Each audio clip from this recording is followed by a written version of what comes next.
नमस्कार मेरे प्यारे साथियों। तो कैसे हो आप सभी। उम्मीद करता हूँ कि आप सभी लोग स्वस्थ व अच्छे होंगे और मन लगाकर पढ़ रहे होंगे। तो दोस्तों, कुछ दिनों से आप लोग कमेंट कर रहे थे कि भैया जवाहर नवोदय विद्यालय कक्षा 9 2023 के लिए टाइम टेबल के ऊपर एक वीडियो बनाइए कि किस प्रकार का हम टाइम टेबल बनाएं और अपनी पढ़ाई अच्छी तरीके से कर सकें। क्योंकि काफ़ी बच्चे जो हैं अभी अपनी पढ़ाई नहीं कर पा रहे हैं, क्योंकि उन्हें अपना क्लास 8th भी मैनेज करना पड़ रहा है। क्लास 8th के भी एग्ज़ाम आने वाले हैं और क्लास 9th की भी तैयारी करनी है नवोदय विद्यालय की। तो किस प्रकार टाइम मैनेज करें, किस प्रकार की पढ़ाई करें कि उनका सिलेक्शन हो जाए नवोदय विद्यालय में। तो दोस्तों, आज की वीडियो में मैं आपको एकदम डिटेल से बताने वाला हूं कि मैंने किस प्रकार पढ़ाई की थी। मेरा भी क्लास 8 था, तो मैंने किस तरह पढ़ाई की थी जिसका मेरा selection Navodaya Vidyalaya class 9th में हो गया है। तो दोस्तों, आगे बढ़ने से पहले आप मेरे बारे में जान लीजिए। मेरा नाम है यशराज एंड आप देख रहे हैं यशराज स्टडी मटेरियल। दोस्तों, प्रेजेंट टाइम में मैं जवाहर नवोदय विद्यालय सामो का छात्र हूँ। तो चलिए दोस्तों, इस वीडियो को स्टार्ट करते हैं।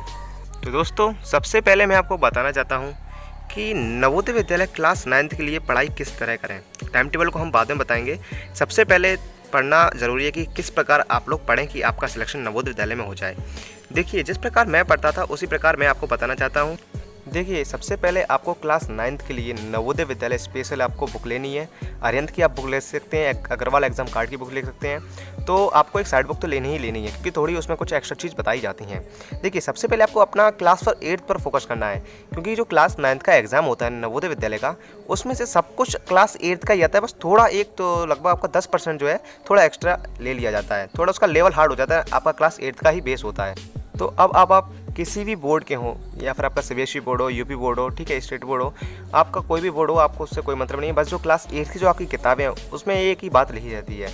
यदि आपके पास एनसीईआरटी है तो और भी अच्छा है कि आप एनसीईआरटी अच्छी तरीके से रीड करें, क्योंकि आपका बुक में से ही क्वेश्चन आता है। जी हाँ दोस्तों, बिल्कुल सही सुना कि आपका जो बुक में होता है वो बुक में से ही क्वेश्चन बनते हैं, बस थोड़ा उसका अपर लेवल हो जाता है। जिसके लिए मैंने एक साइड बुक बता दी आपको, अरिहंत या फिर अग्रवाल एग्जाम कार्ड की आप ले सकते हैं।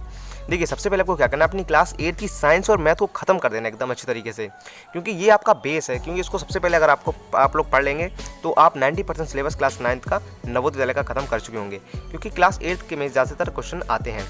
फिर उसके बाद आपको अपने देखिए साथ साथ अग्रवाल एग्जाम कार्ड या फिर अरिहंत की इनमें से कोई एक किताब लेनी है। जैसे मैंने आज चैप्टर अपना पढ़ा धातु अधातु, तो उसको मैंने क्लास 8 के हिसाब से पढ़ लिया। क्लास 8 की बुक में जितना था वो सब कुछ मैंने पढ़ लिया। उसके नोट्स बना लिए, शॉर्ट्स नोट्स बना लिए। जैसे कि आपको लग रहा है एमसीक्यू टाइप का कुछ लिख रहा है, तो आप लोग एक डायरी लीजिए, उसमें अपना नोट्स बनाना स्टार्ट कीजिए। ठीक है, तो नोट्स बना लिए। उसके बाद फिर मैंने अरिहंत की किताब उठाई, जो मैंने नवोदय विद्यालय के लिए स्पेशली ली थी। तो फिर मैंने उसको पढ़ा। फिर उसमें से जो एक्स्ट्रा चीज़ लगी फिर मैंने वो भी नोट कर लिया, और फिर उसका जो है एक बार रिवाइज हमने कर लिया। तो जिससे जो ये चैप्टर है मुझे एकदम कंठस्थ हो गया है। तो देखिए दोस्तों, आप लोग समझ गए होंगे कि सबसे पहले आपको क्या करना है, क्लास 8 की बुक खत्म कर देनी है, क्योंकि मैथ और साइंस आपके 35-35 नंबर के आते हैं और 15-15 नंबर के आपके इंग्लिश और हिंदी आते हैं। तो ये भी आपको क्लास 8 का पढ़ना है। और जो अरिहंत की बुक होगी, अग्रवाल एग्जाम कार्ड की बुक होगी, उसमें ये सब कुछ दिया जाएगा और उसको भी आपको दोबारा से पढ़ लेना है। ठीक है, तो ये जल्दी से आपको खत्म कर देना है। अभी आपकी 3 महीने, अभी आपके पास काफ़ी समय है, 4 महीने लगभग समय है आपके पास। ठीक है, तो सबसे पहले आपको ये सब कुछ पढ़ लेना है इससे, और आपको उसके नोट्स बनाने हैं। फिर अब बात करते हैं, ये तो मैंने पढ़ने का तरीका बता दिया। अब बात करने वाले हैं कि आखिरकार आप लोग अपना टाइम टेबल किस प्रकार बनाएं कि आपका क्लास 8th भी अच्छी तरह चले और नवोदय विद्यालय की तैयारी भी हो और आपका सिलेक्शन भी हो जाए। देखिए, सबसे पहले आपको क्या करना है, जैसे मैंने आपको बता दिया क्लास 8 की आपको बुक पढ़नी है। ठीक है, और टाइम टेबल आप खुद अपना नहीं बना सकते, क्योंकि यदि आप टाइम टेबल अपना बनाते हैं तो हमेशा आपका टाइम टेबल जो है बिगड़ जाता है, आप उसको फॉलो नहीं कर पाते हैं। ये सबके साथ होता है, ये मेरे साथ भी हुआ करता था। तो इसलिए मैंने टाइम टेबल बनाना ही अपना छोड़ दिया था। देखिए, टाइम टेबल अगर आप यूज करेंगे तो बहुत ही कम बच्चे होते हैं जो अपना टाइम टेबल अच्छी तरह फॉलो कर लेते हैं, क्योंकि टाइम टेबल हम लोग ज़्यादातर फॉलो नहीं कर पाते हैं। तो देखिए, सबसे पहले आपको क्या करना है, आपको अपना डेली का टारगेट लेना है कि आज मुझे मैथ के 20 क्वेश्चन लगाने हैं नवोदय विद्यालय के। देखिए, सबसे पहले आपको क्लास 8 का अपना जो डेली का होमवर्क वगैरह होता है स्कूल का, वो आपको पढ़ लेना है। ठीक है, सबसे पहले तो आपका क्लास 8 का जो पिछला कोर्स चल रहा है उसको आप अपना पूरा मेंटेन करिए, जो पिछला कोर्स है। ठीक है, तो आपको अपना डेली का टारगेट बनाना है। डेली का आपको टारगेट बनाना है कि मुझे आज 20 क्वेश्चन इस चैप्टर के ख़त्म करने हैं। आज मुझे एक साइंस का चैप्टर ख़त्म करना है। आज मुझे नवोदय विद्यालय की किताब से 2 पेज पढ़ने हैं, और हिंदी के 2 पेज पढ़ने हैं, इंग्लिश के 2 पेज पढ़ने हैं। तो आप लोग इसको समय दीजिए। देखिए, आप ज़्यादातर समय मैथ और साइंस को दीजिए, क्योंकि ये ज़्यादा मार्क्स के आपके आते हैं। तो लगभग देखिए, आपको यदि 5 से 6 घंटे अगर आप पढ़ाई नहीं कर पाते हैं तो आप नवोदय विद्यालय में जाने का सपना छोड़ दीजिए, क्योंकि जो है 5 से 6 घंटे तो आपको पढ़ना ही पड़ेगा।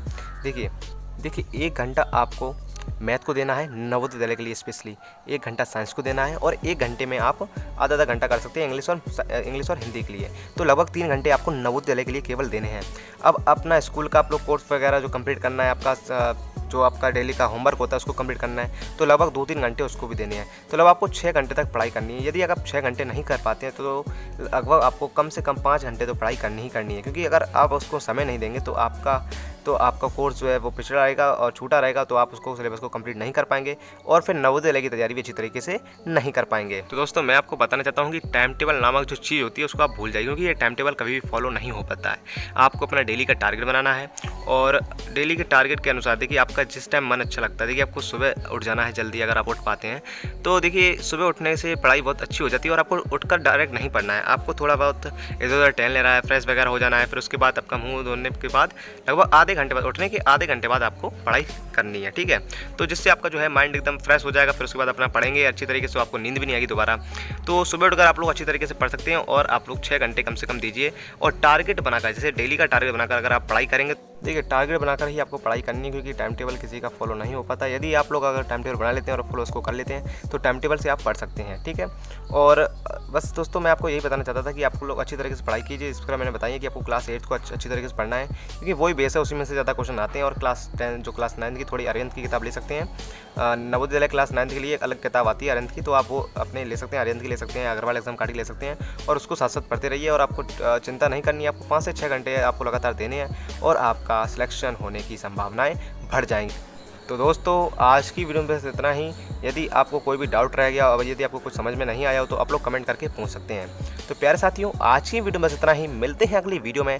इसी के साथ जय हिंद जय भारत मेरे प्यारे साथियों।